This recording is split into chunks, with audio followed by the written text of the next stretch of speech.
This is the realest business show on the radio. We talk about how the issues in the news affect businesses of all sizes and the people who work for these businesses. What does Nnpc's transformation mean? Earlier this month, President Buhari unveiled the all-new Nnpc Limited, which brings me to our business hard fact for today. Nnpc is the sole importer of petrol into Nigeria, the largest joint venture partner in NLNG, and the joint venture partner of all IOCs operating in Nigeria. So Nnpc is a giant. They're a giant in the Nigerian oil and gas industry. And before this month, that giant has been a government parastatal, or maybe a group of parastatals. But now Nnpc has been converted into a limited liability company in line with the PIA. And today we are finding out what that means for the company, what that means for the government, what that means for the sector, and what that means for Nigerians. My guest is the manager for strategy at Sahara Group, Jadesola. Am I right? Jadesola. Jadesola. Yes, Onilenla. Good to have you on the show. Good evening. Good evening. Welcome to Balogun and Broad. Yeah, thank you for having me. Okay. Lagos, if you have questions about Nnpc's new form as a limited liability company, give us a call on 0700-993-993-993. You can also message us on WhatsApp 080-959-75805. We're also streaming live on Facebook. Facebook is Nigeria Info 99.3. YouTube is Nigeria Info FM. I am Sandra Ezekwesili. This is Balogun and Broad on Hard Facts. So let me start, with the most obvious question, right? What is the purpose of this transformation? Is there any historical context? Is this part of a bigger event, a bigger occurrence? Talk to us about that. Yeah, thank you, Sandra. I think that's usually a very good place to start. Just putting some context around, how did we even find ourselves here in the first place? Like you said, our big giants is becoming an LLC. How did we get there and why exactly are we going there? So there's a lot of historical context to it. It's definitely part of a bigger picture, which is the Petroleum Industry Act that was passed last year. So the Nnpc itself has its own history and the PIA has its own history. And I'll just go through both of them very quickly to find, why exactly we are here and where we're going with that. So the PIA, if we remember, was passed last year. It's been a very long time coming, over 20 years. So the first time the oil industry attempted to be reformed was under the ex-president at the time, Olusegun Obasanjo, in 2000. And he had inaugurated this committee he had called Oil and Gas Reform Implementation Committee, that was supposed to look through all oil and gas laws, streamline them and create like a jukebox for oil and gas industry regulation. This then became like the beginning part of what we call the PIA today. By the time we got to Yaradua and Jonathan, it had been passed to the 5th and 6th local governments, and at the time there was some back and forth around community and how to split. Anyway, we then get to Buhari's time and they did make some progress in 2017 under Saraki and 2018 under Dogora. He was a House of Reps speaker at the time, and then finally the bill was passed in 2021. So it's been a very long time. It's been a long time. It's coming. a very exactly. It has gone through different governments, then gone through different iterations. So it's definitely like it's a solid piece of work if you spend some time on it. Nnpc itself, started as well in 1971. It was called Nigerian National Oil Company, and by Decree 33 in 1977, it was merged with the DPR at the time to become the Nnpc we know today. And then today, what we know is that it's about to become a limited liability company under the PIA. And when you then look at how do these two things merge? What exactly is the bigger picture? The PIA itself, it's a very interesting act, and it pushes to do three things really. The first thing is to define governance and administration. How exactly do we govern, and how exactly do we operate the oil and gas industry? It then talks about the host communities, how exactly do we relate to them? And it talks about fiscals, which is taxes. How much taxes do you pay? What are your royalties? What are your deductions, etc. But I think what is important for this conversation is like governance and administration. So the PIA is very clear and says, look, we need to separate governance from commercial operations.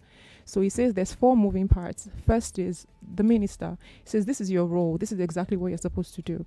Then the commission and the authority. You guys focus on regulating the upstream industry industry and the midstream and the downstream respectively. It then says Nnpc, you focus on commercials. So Nnpc going forward is going to be focused on commercials, the commercial part of the oil and gas industry, and is expected to be a profitable entity. So I think overall, the entire transformation just revolves around moving Nnpc from a government company into one that is, it's not exactly private. It's an LLC, but the role is, manage the commercial part of the oil and gas industry. Okay, yeah. But what is the precise nature of the change of Nnpc's legal nature? Okay, all right. So that's a very interesting question.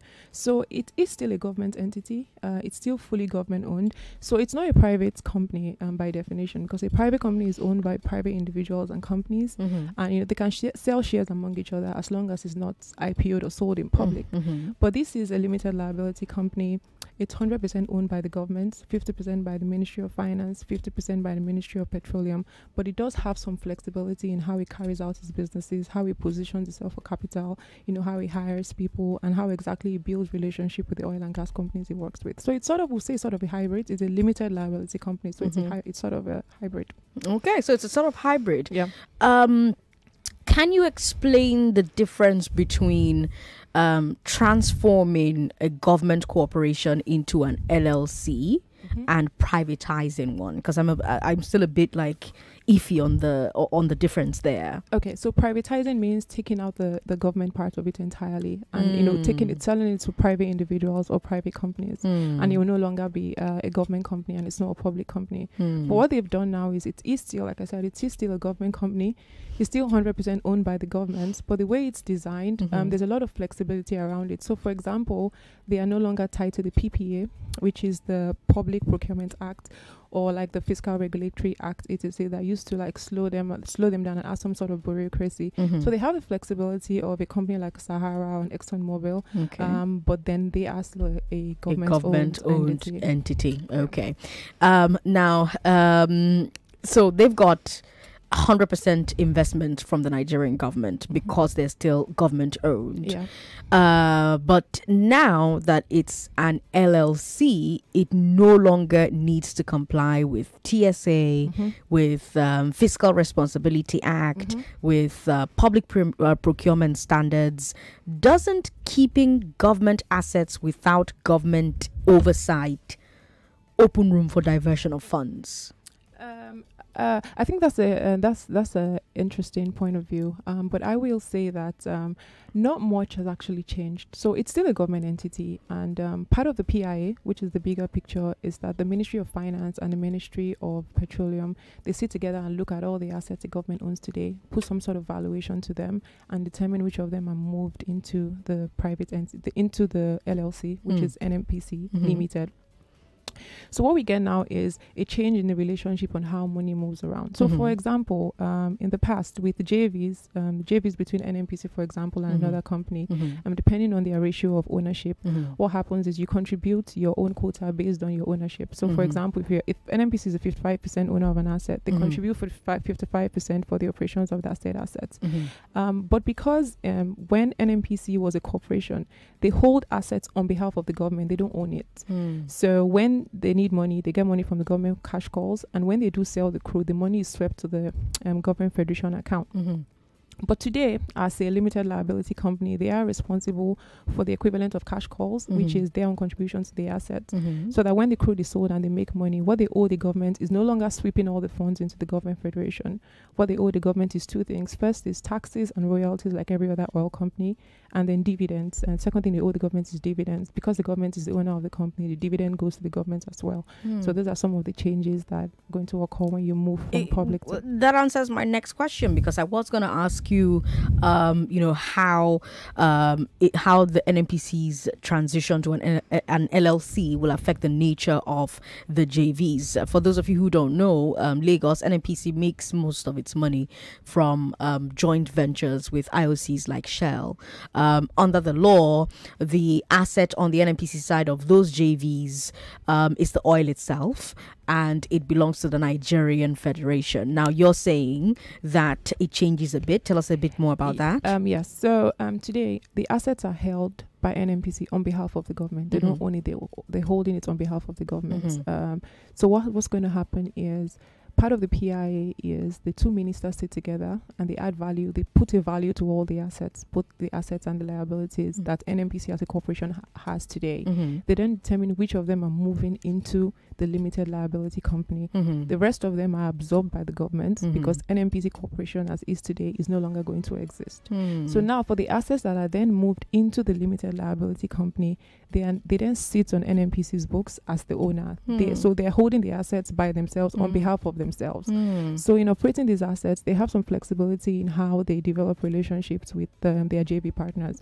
For example, they're expected to incorporate the JVs, which gives them better flexibility.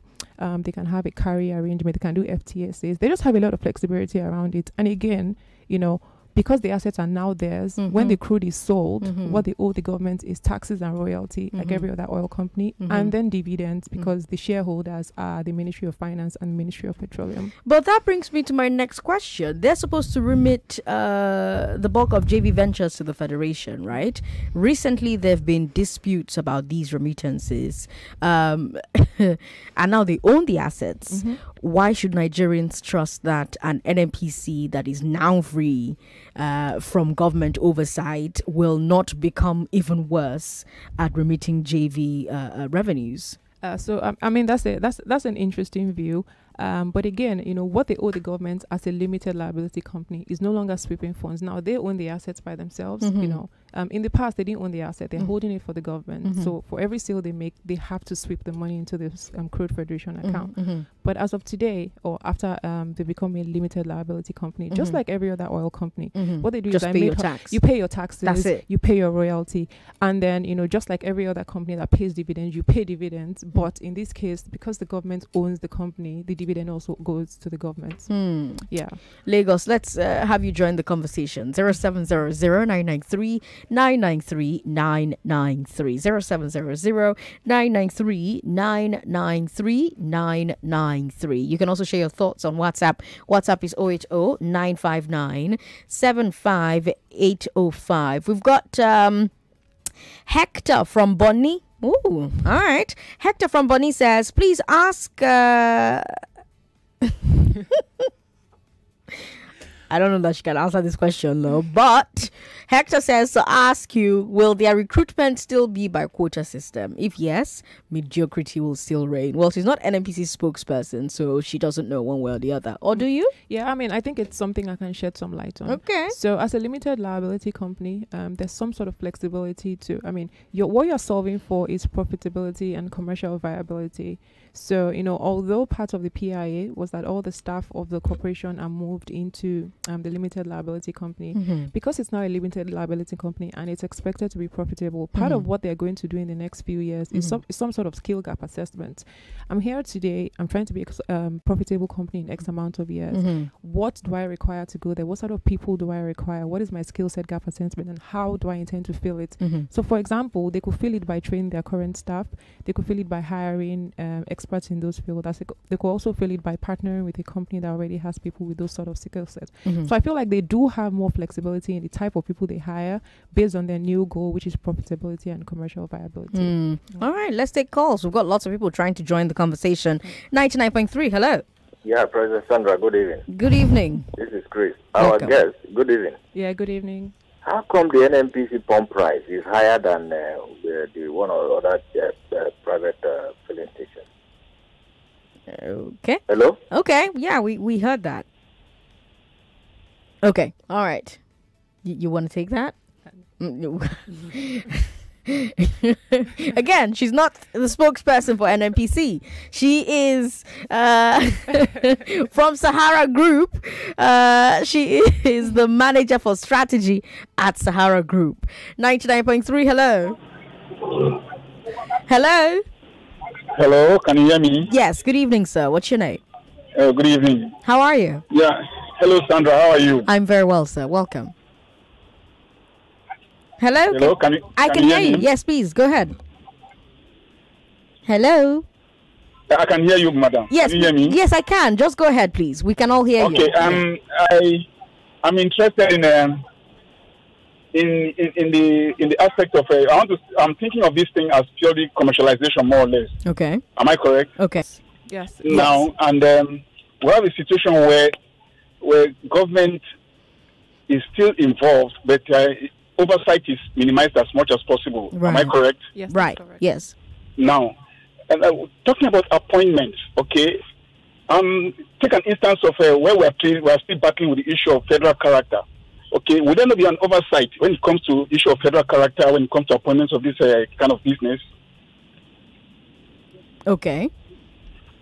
That's just one area of interest. And is there a possibility that people who find themselves in that setting right now would corner it to their own advantage and continue in that line also? Okay. Thank you for calling. Yeah, Do you want to take those? Yeah, I think I can try. Okay. So what the PIA has done is, you know, attempted to separate, like I said, regulation from commercial. So you have the minister, and the role of the minister is oversight.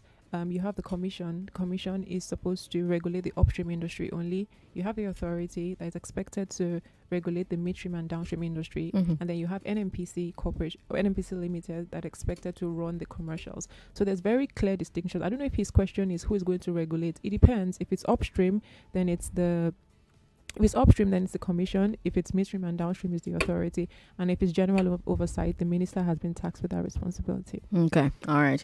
We'll take a few more calls and then I'll go back to asking my own questions. 99.3. Hello.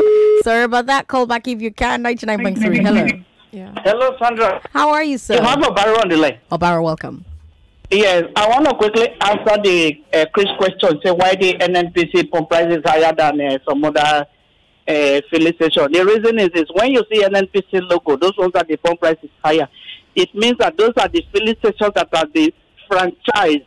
They are not directly. You see the Nnpc logo on there, but it is not the Nnpc that is actually managing them. They concession them as to private individuals. Do you understand? So that accounts for that. Okay. They're coming to the Nnpc and the PIA. When you look at the PIA, what government has actually done here is actually to deregulate, because the government owns Nnpc 100%. Unlike in the 1971 to before 1977, when it was the National Oil Company of Nigeria, the refineries were quite profitable at the time. As we speak today, Sandra, the Nnpc is stalling 4 IOCs from relinquishing their onshore and shallow water assets.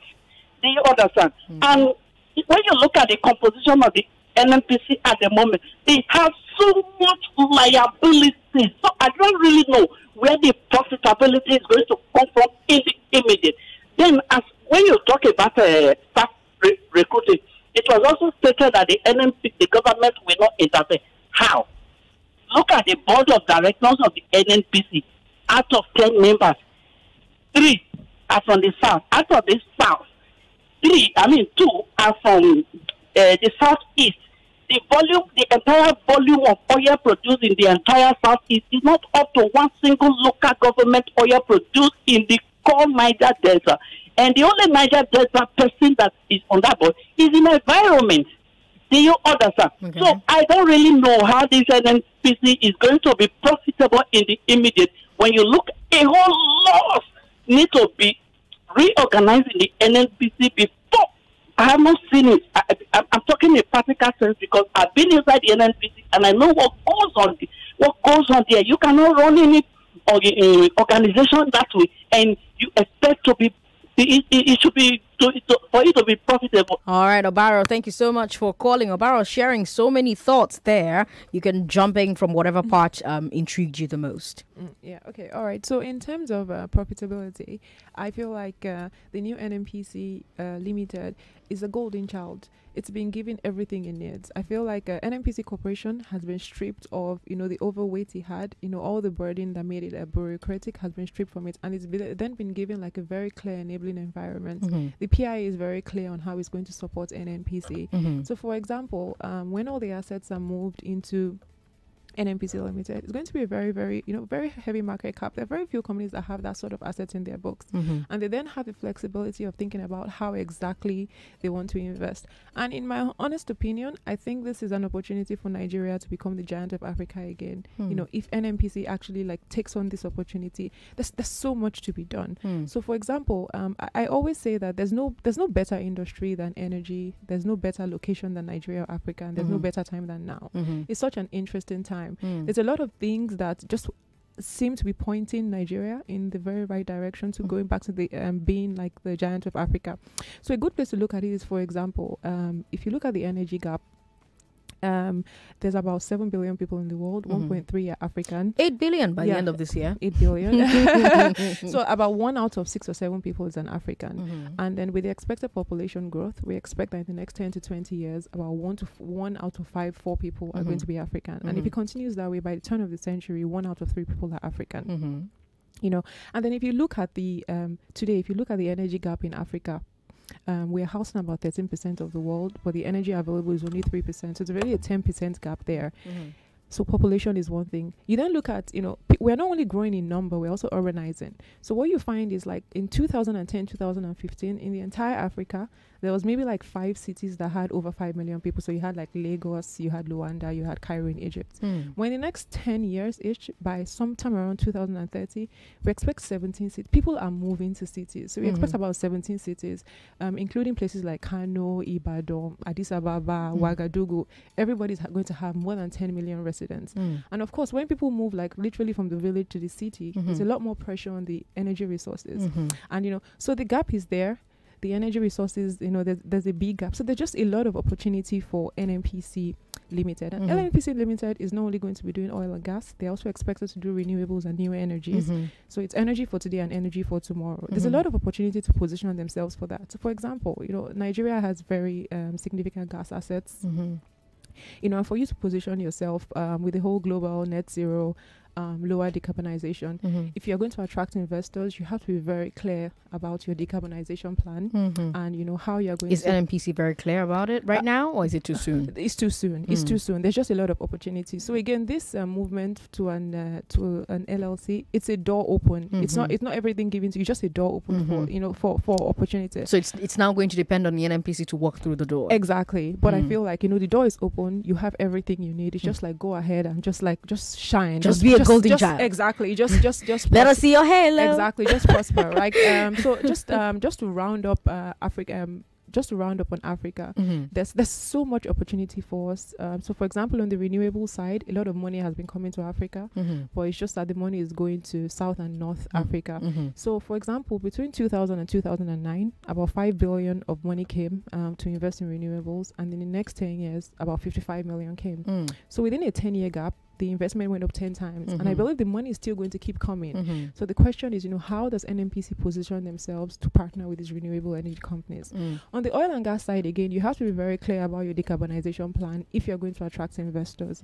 For example, Total and the Uganda and Tanzanian government have been able to bundle a $10 billion deal, all because they were able to be very clear about how they're going to produce in East Africa with less carbon, how they're going to extract LPG, to take advantage of the fact that a lot of people were using biomass. So if you switch from biomass to LPG, there's less carbon. So again, as long as you're very clear about what your plans are in terms of decarbonization, the sky is the beginning. It's so many opportunities. All right, so let's hold that thought. We'll take a break. When we come back, we'll keep talking to the manager for strategy at Sahara Group, Jadesola Oninelna. She'll be talking to us some more about what it means that Nnpc has transformed into an LLC. I'm Sandra Ezekwesili.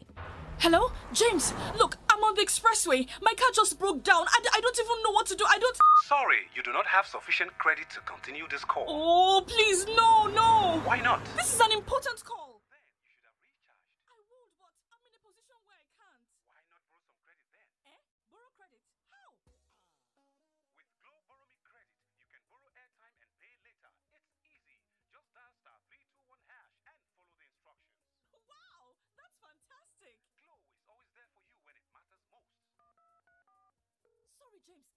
As I was saying, my car just broke down now, and I have no help here. Talk now, pay later with Glow Borrow Me Credit. Glow Unlimited.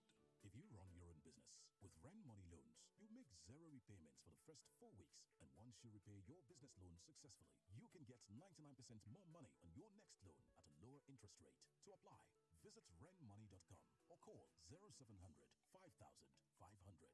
Need money, Ren Money. Do you know how the Contributory Pension Scheme CPS works? Do you know it provides you with a pension plan funded by both you and your employer and helps you save money to take care of you as old age? Do you know that these contributions are paid directly into your Retirement Savings Account, or RSA, which is managed by a Pension Fund Administrator, PFA, chosen by you? Do you know that the National Pension Commission regulates and supervises all pension operators to ensure the safety of your funds? Do you know that you can only open one retirement savings account and it is yours for life, even if you decide to change jobs? Well, now you know that the CPS ensures that you are covered with a pension plan that's designed to keep you financially secure in your old age. All employers in both the public and private sectors with 3 or more employees are mandated by the Pension Reform Act of 2014 to be part of the CPS.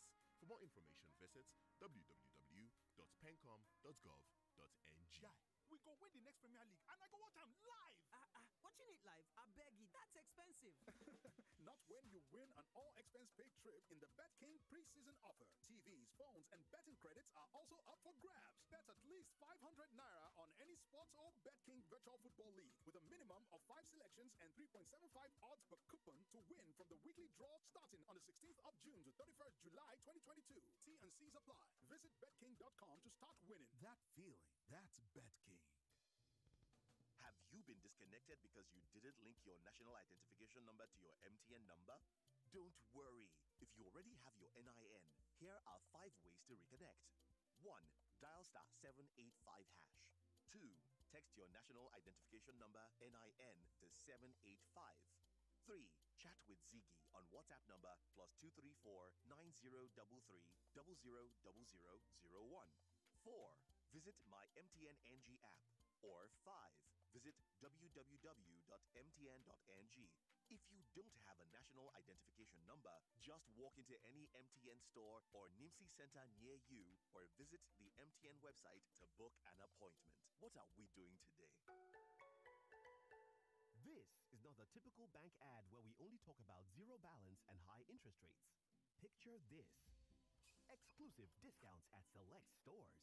With the Keystone Pink card, this picture becomes a reality.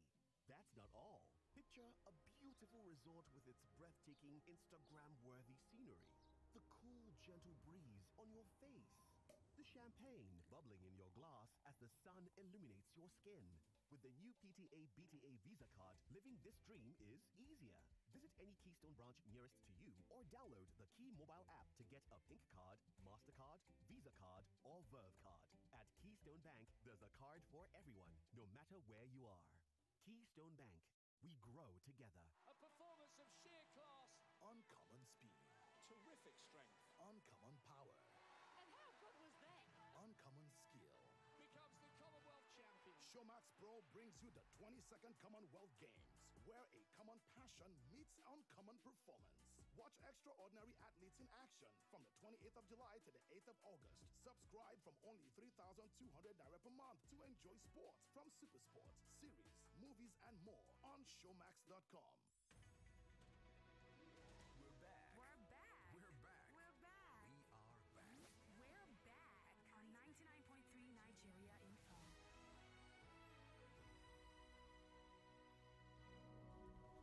If you earn a living, you probably own a business, work for one, or want to start one. Business is central to your life. But do most business shows really speak to you? Today on the show, the $1 billion valuation of Balogun and Broad does. Let's talk about the stock market and Alaba market. Let's talk about share IPOs and diesel supply LPOs. Let's talk about Broad Street. The Nigerian Stock Exchange recorded an all-time high of... And Balogun Street. The maximum I will spend on fuel to and fro was 4,000. On Balogun and Broad, Wednesdays at 5. I'm Sandra Ezekwesili. You're listening to the realest business show on the radio. On Balogun and Broad, we talk about how the issues in the news affect businesses of all sizes and the people who work for these businesses. Today, What does NNPC's transformation mean? I have on the show with me the manager for strategy at Sahara Group. Her name is Jadesola Onilenla, and she's been talking to us about what this means for Nigerians, for the sector, for the government, for the company. Now, lots of people who have called Jadesola during the first half of this conversation have wanted to know, okay, how far recruitment? And I think I'm going to streamline that question and ask this instead. As an LLC, NNPC should have the power to hire and fire. However, most of its current staff are public servants or civil servants employed under stringent rules, right? So what happens next for them and their terms of employment? Okay, so that's a good question, and it's one of those things that there's a start to it, and there's also a lot of opportunity down the line. So the PIA is very clear about the transition of staff from NNPC Corporation into NNPC Limited. But again, as a company that is solving for profitability and commercial viability, I'm confident that at some point there's going to be some sort of skills assessment gap. We're trying to be a profitable company. This is where we are today. This is where we're going tomorrow. These are the sort of skill sets we need now. There are so many ways. There are 3 different ways you can go about it. Do I want to train the people I have today? So if you just require sharpening the skill set they already have, you could do that. You could decide to hire more people, probably experts in the field you are looking at.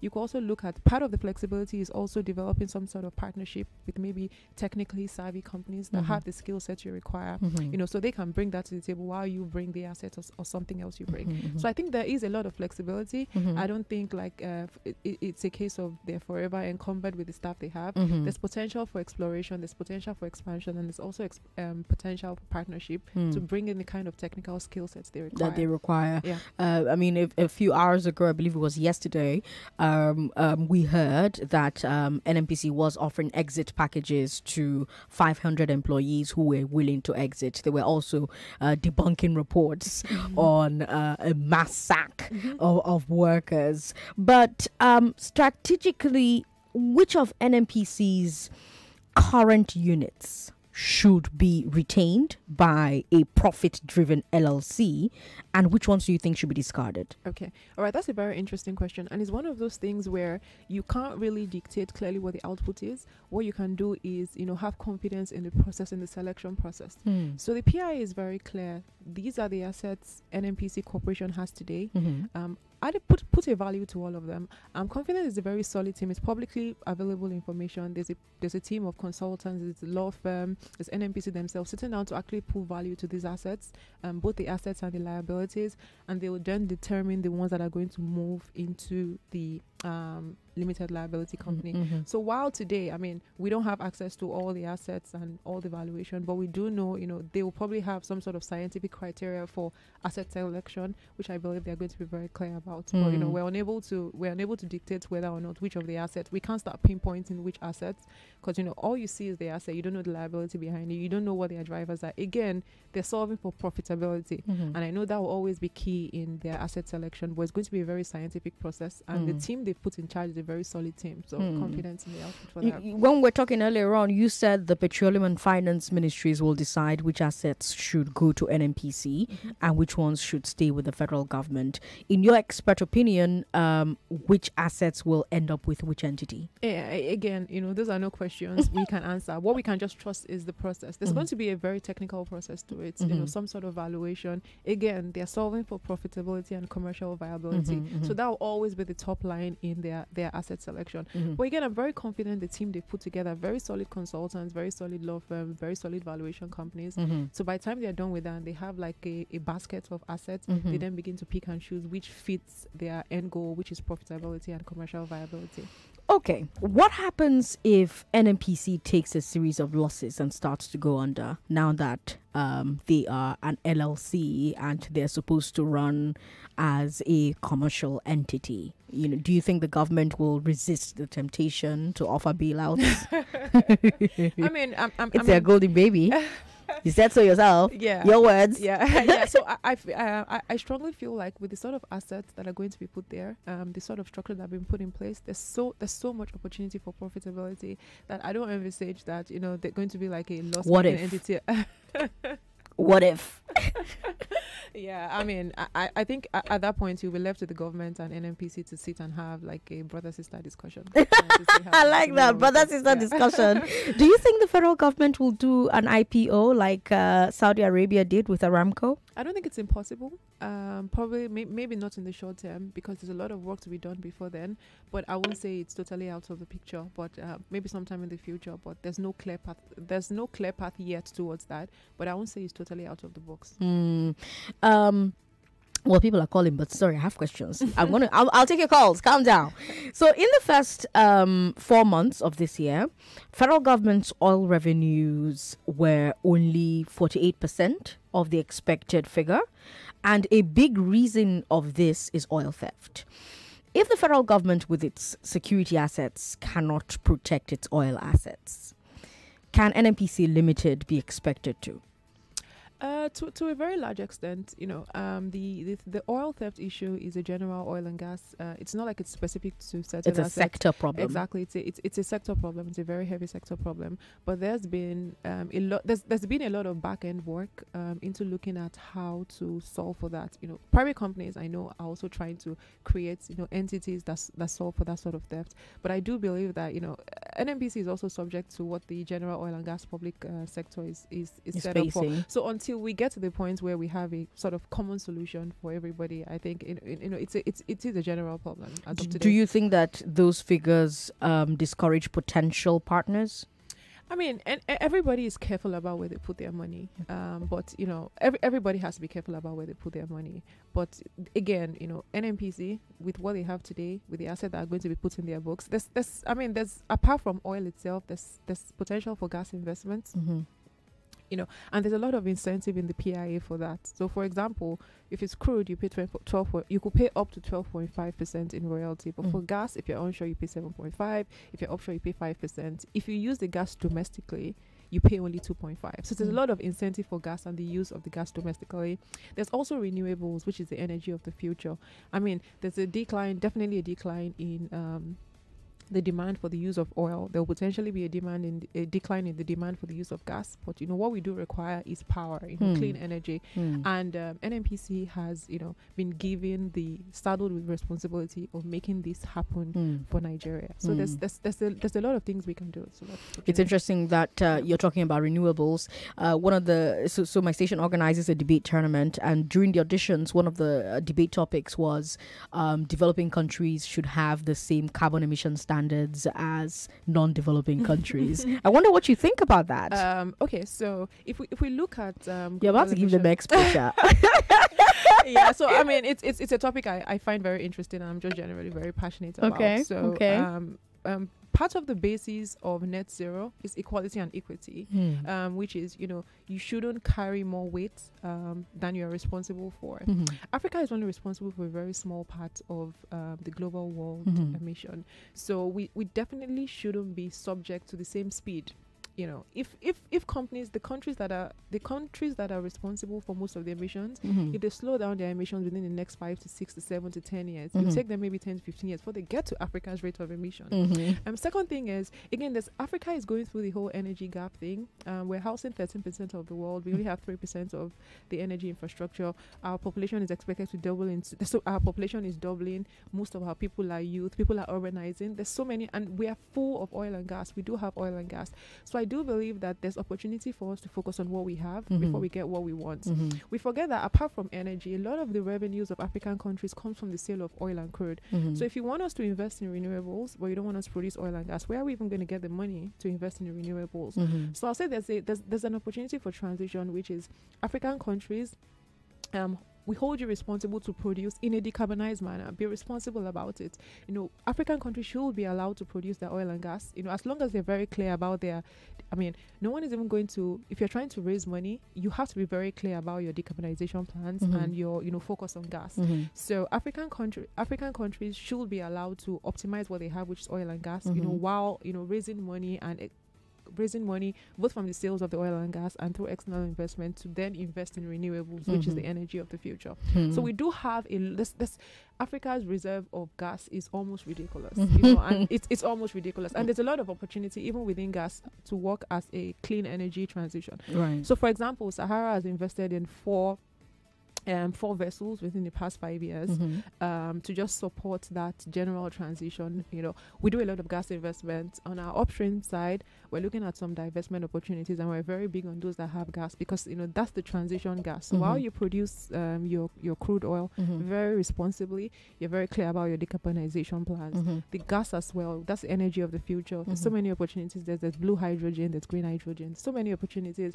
While you then invest some of those funds in more sustainable sources of energy like solar, wind, water, etc.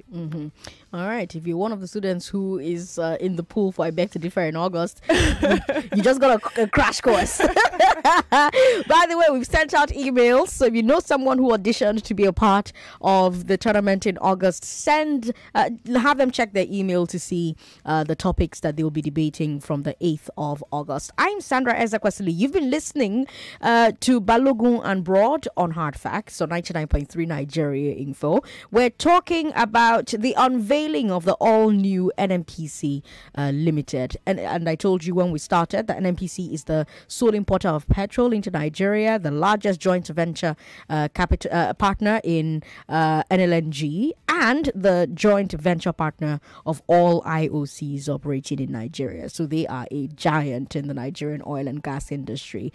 And before this month, they were a government parastatal, right? But now they've been converted into a limited liability company in line with the Petroleum Industry Act. And today we have found out what that means for the company. We found out what that means for the Nigerian government. We found out what that means for the sector. We've also found out what that means for Nigerians. We have had on the show with us the manager for strategy at Sahara Group, Jadesola Onilenla. Let's come to you now, Lagos, for your questions, your thoughts, your contributions. 0700-993-993. WhatsApp is 080-959-75 805. We're streaming live on Facebook, so we'll read your thoughts as well as soon as you share them. Ebi Ambo, for instance, on Facebook says, the optimism of your guest on Nnpc, now a limited liability company, is very impressive. I hope her analyses are not mere hypotheses, or in other words, mere academic explanations on the possible prospects for the transformed Nnpc. Very rare to find a Nigerian outside of the ruling party with such optimism now that everything about Nigeria is falling apart. Finally, will this new move end the wanton theft of Nigeria's crude? Well, we've addressed that.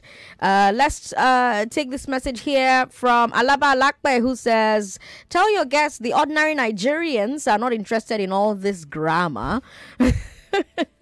Your guest should tell the ordinary Nigerians what will be their benefits in all the processes made so far. I personally love the development, but what will be the benefits for downfall drivers, Okada riders, barbers, and those who mostly use this product?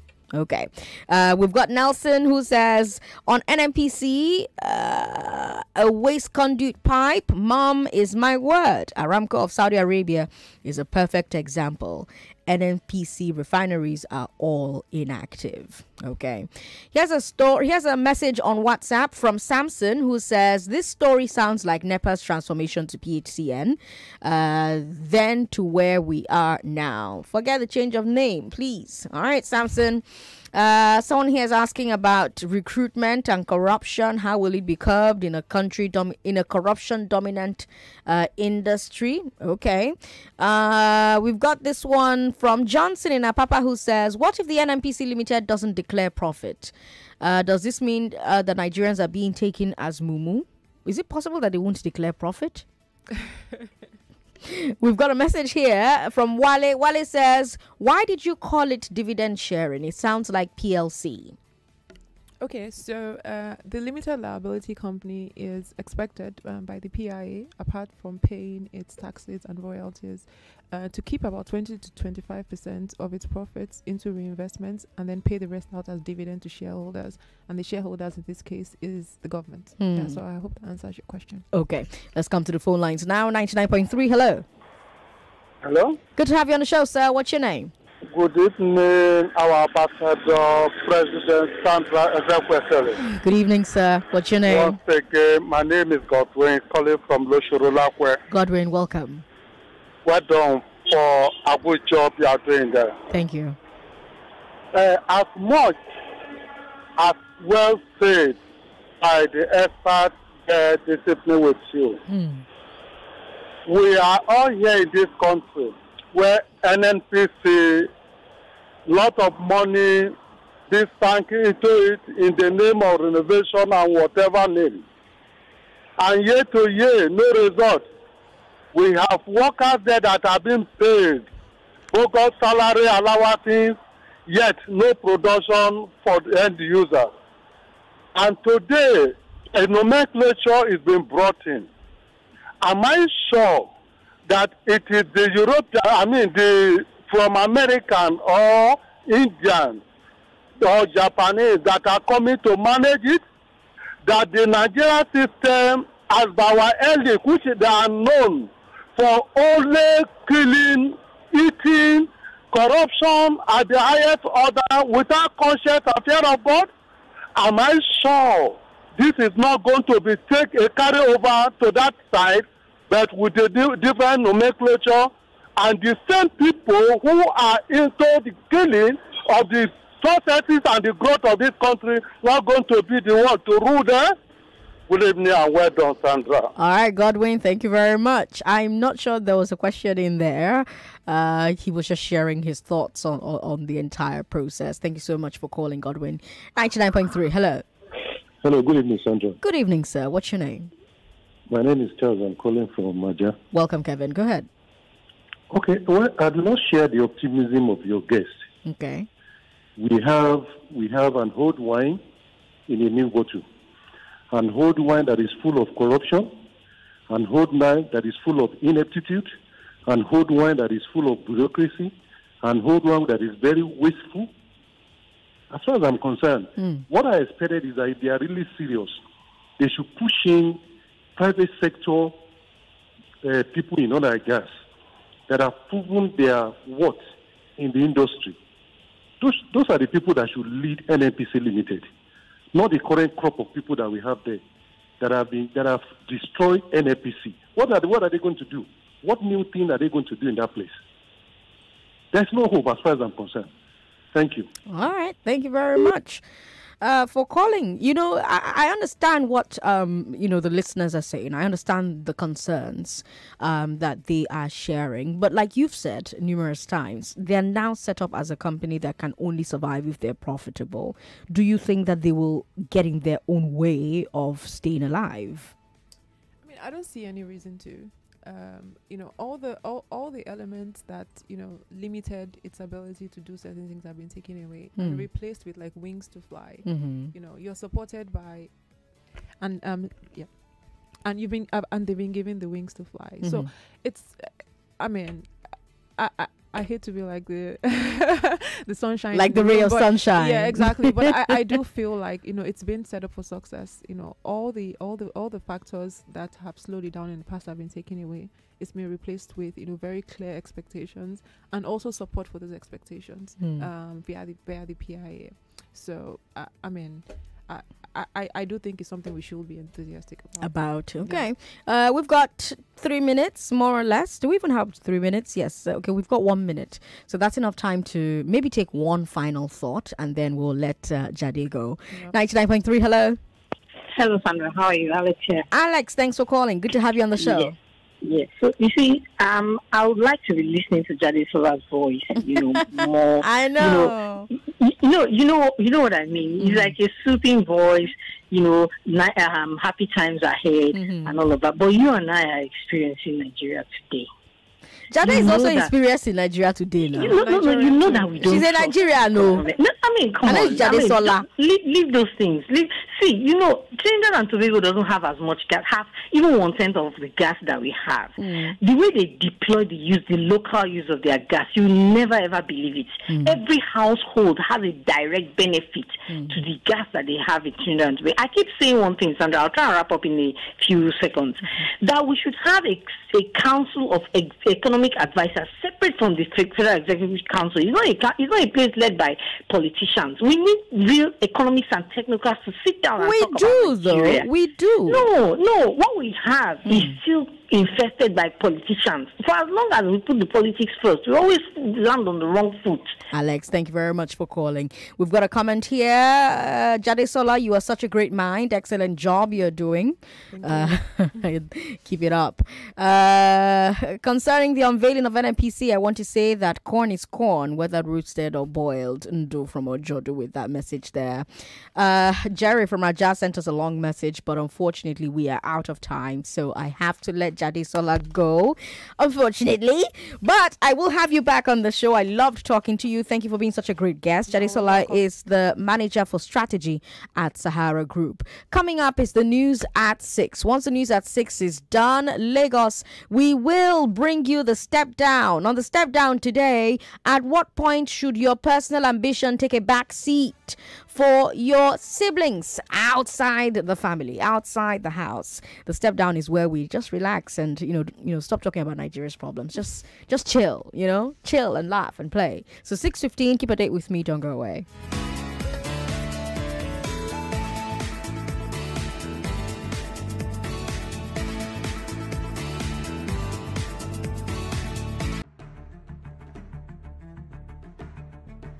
And I want to assume that you would run because I want to give the listeners context for the conversation. In 2019, you were running mate to Atiku Abubakar. What did you learn then that you will not repeat this time? Yes, when is the president coming out to address us? There's a few things. One, I have a burden and a passion for young people. The fact that you have elected a man does not mean then you begin to order him around. The president will do whatever is good for the country at any given time. Mr. Adeshino, isn't the president responsible to the people? What should the next president do to root out stakeholders who are complicit? You fire those. Those that need to be fired are fired. It's looking like a brand new Chelsea, attacking with so much fluidity. And what can you say about that, Martin? I know you follow Chelsea quite closely. I live close to the Chelsea training ground. That's what you mean by that. I'm not.